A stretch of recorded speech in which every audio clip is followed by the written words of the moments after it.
குழந்தை பிறந்து எத்தனை நாள் ஆகுதுங்க? 40 days ஆகுது சார்.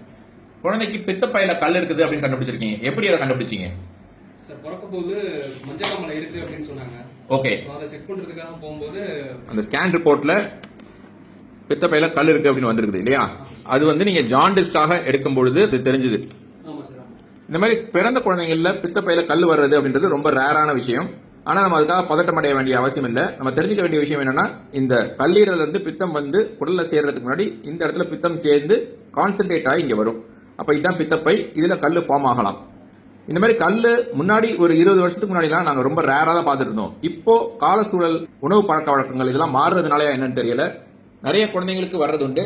இதே மாதிரி பிறந்த குழந்தைங்களுக்கு கூட ரேரா வர்றது உண்டு. பொதுவா 10 வயசு குழந்தைங்களுக்கு இந்த மாதிரி பித்தப்பை கல் பாக்குறோம். அந்த பித்தப்பை கல் இருக்குது அப்படின்னாலே உடனே உங்க டாக்டரை பார்த்து அதுக்கான சரியான தீர்வை தெரிஞ்சுக்கணும். பொதுவா பித்தப்பை கல்லுக்கு எதுவும் தொந்தரவு கொடுக்கல அப்படின்னா கொஞ்ச நாள் வெயிட் பண்ணுவோம். அது ஏதாவது தொந்தரவு கொடுக்குது அப்படின்னா அது ஒரு அறுவை சிகிச்சை மூலம் சரி பண்ணிடுவோம்.